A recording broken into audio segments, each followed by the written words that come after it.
the channel that knows nothing. I'm Jam, and let's get to it.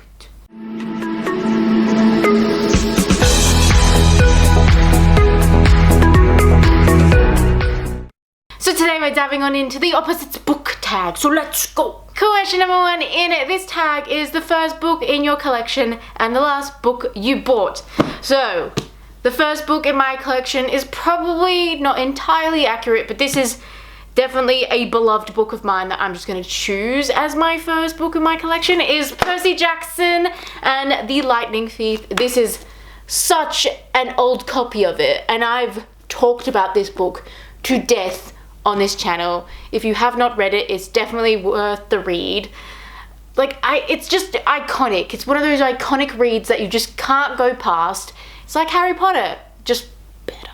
So much better. So much better than Harry Potter. And the last book I bought was Monster of Men, which I have now read, which completely fucked me up. I need answers. Question number 2 in this tag is a cheap book versus an expensive book. My expensive book, I've chosen Lore Olympus because honestly, the art in this, it's worth the money. It's worth spending the money on. And my cheap book is Rebecca because I think it's funny. This is like the cheap version. I'm not sure if you can see. Stop focusing on my face camera, please. Please.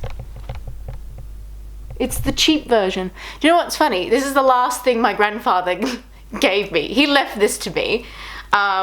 One, because that's my name, but I find it hilarious that it's the first cheap edition of this book. You can tell. It's very old. It's falling apart. But I like it. In fact, Rebecca is definitely worth the read too. It's one of those old classic books, but it's a mind fuck, but it's also quite fun. But I do feel sorry for the main character so much. Her name is not Rebecca. Rebecca is the dead wife of this dude. So, you know what? It's a mystery.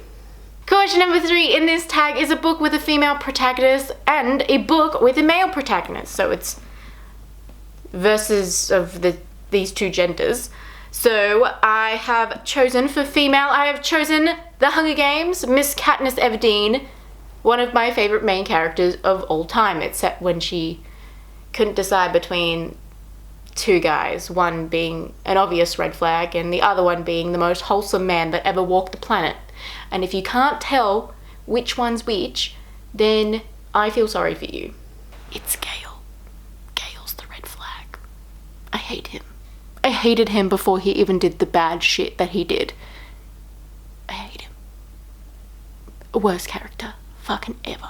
And for my male character, I have picked Todd from The Knife of Never Letting Go. I really liked his character in the first one and a little bit in the second. He fell apart. He fell apart in the second a little. And then I really liked Davy, which had its own problems. Question number 4 in this tag is a book that you read fast versus a book that you read slow. The book I read fast was Read Me Like a Book, which is the gayest thing ever. I think I've told this story many a time on the channel, but I'll tell it again.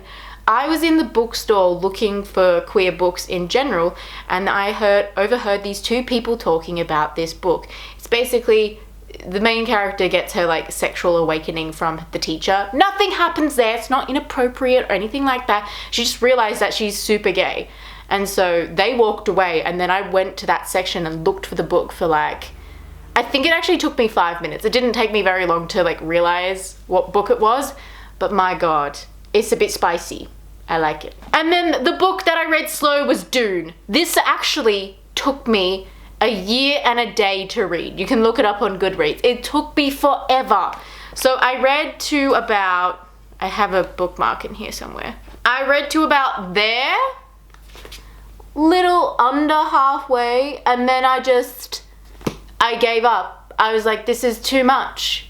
Too much, I can't do it. Pretty much this line is where the movies take over. So this is the first movie and this is the second. I timed it perfectly. But basically I read that much and then I got the audiobook because I was like, I can't do this, but I want to finish it. I want to know what happens. And I do like it, but it takes time to digest. For me, a year and a day. I did like it, but the politics, it's a bit too much for me. But I do like the movies. I think they're doing a good job. Number 5 in this tag is a pretty cover versus an ugly cover, and I decided to pick 2 classics for this one because the one I'm looking at is by far the ugliest cover I've ever owned in my entire life, but I don't want to get rid of it because it's become such a meme. So the ugly cover is Frankenstein. Like, why did they do this? It annoys me for so many reasons. I think this is probably the most accurate depiction of Frankenstein's monster because they get it wrong every time in the movies. I don't know why they decided to do like the brain, like the stitches in the head and the like bolts in the, like, I just don't understand why they decide to do that because this is more accurate to what he looks like than anything else. He's meant to be a very attractive man with weird eyes, which I would say that is accurate. I mean, I don't think this is not attractive, but the weird eyes, he's got it down pat. And then I decided to pick another classic for this one, and that is War of the Worlds. This one is very low-key, but on the front cover, it kind of gives away the sort of end of the book. I don't want to say too much more, but I'll let you have a little bit of a closer look. But it's like very sci-fi-esque. And the front cover may or may not depict some bacteria, which may or may not be a spoiler the way you look at that, or the way you hear that. Question number 6 in this tag is a international book and a national book. So we'll start off with the national book, and that is Barefoot Dancing. I talk about this book all the friggin' time because I love it. One of my friends gave it to me, and I think it's my favorite gift she's ever given me. But yeah, it's super gay. It looks like there's going to be a love triangle on the cover, but no, they're just both looking at the bestie boo in the middle. So yeah, I don't want to give too much away because it's quite good. High school romance with no like super big drama in it. I kind of love it. And then for my international book, I have chosen Before the Coffee Gets Cold, which I did like. I liked the premise of it, but then as we got more into the story, I didn't really super love it.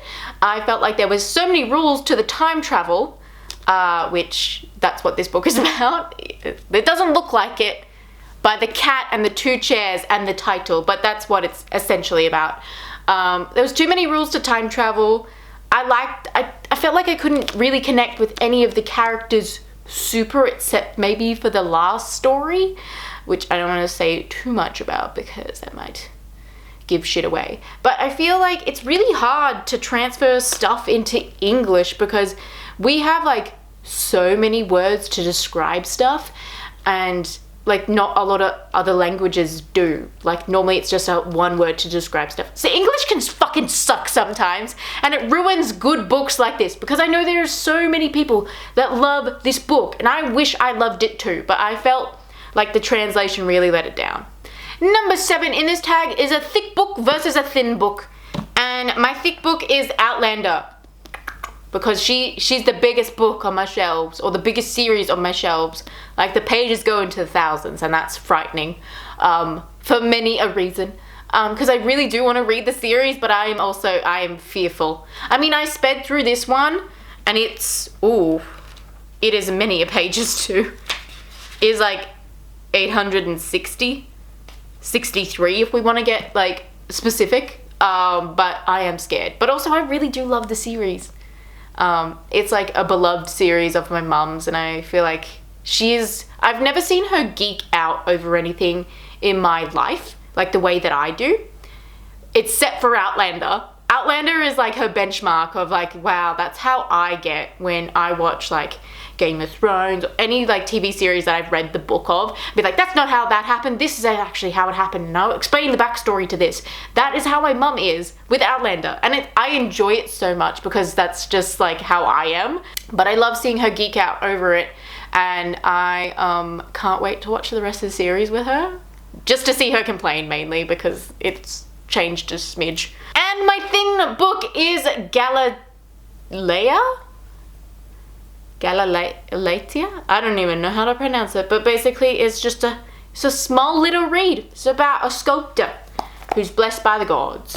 So obviously that's going to go terribly wrong for them in so many ways. and like they've only got this much to work it all out. Number 8 in this tag is fiction versus non-fiction. We'll start off with fiction. I have picked The Dry, which it is an Australian murder mystery story. Basically, a guy seems to have murdered his family in the middle of the outback in their little small town, and so everyone thinks he's the shittest, but his friend is actually a cop and comes and solves it, because basically there's so much within the murder case that just doesn't make sense, and the parents like write to him and like, you need to come here and fix shit. But also because it being the small town vibe, there is a past to this, because he used to live there, obviously, because he's friends with the dead dude who apparently killed his family. So he needs to work out with his past trauma with the townspeople, and also work out what happened to his friend. It's sad vibes, but also a very interesting story. And for non-fiction, I decided to pick All I Know Now by Carrie Hope Fletcher. I love this woman. She is like, I just love her so much. I love her like wit, her just entire being. There was like a phase I went through where I'm just like, damn, I want to do my YouTube channel exactly like how she did, but it just didn't work out that way. But I love this book. I honestly, I feel like I should read it again now that I'm a little bit older, because I feel like I did not appreciate it when I was younger. I'm like, cool, it's Carrie! My voice just broke. Why did I sound like a teenage boy? Number 9 in this tag is a way too romantic book versus an action book. The one I've picked is not so much action, so we'll start off with this one, but it's kind of eerie and spook-like, so it's opposite of romance anyway. I've decided to pick The Road, which is so cool. I've never read a book like this that freaked me. Actually, I have read many a book that have freaked me out, but not to this extent. Like, this is like post-apocalyptic, zombie-like vibe, and it's about a father and a son sort of traversing the land, but it has a very sad ending. But also the movie like sits kind of like really parallel to this, and the movie has a happier ending than what this does, or alludes to a happier ending than what this one does. And for my way too romantic book, I decided to pick Match, which when I initially picked it up, I thought was going to be freaking amazing, because I thought a dystopian like that revolves around like you like having your like soulmate picked for you, I thought was really cool. And then like there's a glitch in her like system, and it picks like 2 guys, and it's this weird like love triangle between like a person she's known forever versus like the boy next door vibes. And I don't know, I initially really liked it. I'm like, ooh, this is interesting, and then I just felt like, no, this is all just a test. I don't like it. Fucked up vibes, but not in a good way. Question number 10, which is the last question in this tag, is a book that made you happy and a book that made you sad. So let's start off with, should we start off with the sad one or the happy one? Let's start off with the sad, so then we can end on a happy note. The sad one, I picked The Ask and the Answer, because the end messed me up, boys. Like, oh my god. I did not see it ending that way at all. There was a character that I absolutely freaking fell in love with, and they were taken from me in like the worst way imaginable. And then it wasn't even really explained in the next one, and I hate them for that. Damn you, Patrick Ness, and your beautiful writing. And now let's end on the happy note with a book that made you happy, and I've picked Lumberjanes. This is my top tier favorite comic alongside some others, but this is the wholesome vibe where like nothing really truly terrible happens. It's just fun camp vibes, and like these girls like going on wacky adventures and finding weird things within the camp. It's just the wholesome crew. I could not recommend it enough. Anyway guys, that's all I've got for you today. Please like, subscribe, because that is always nice, and I'll see you next time. Goodbye.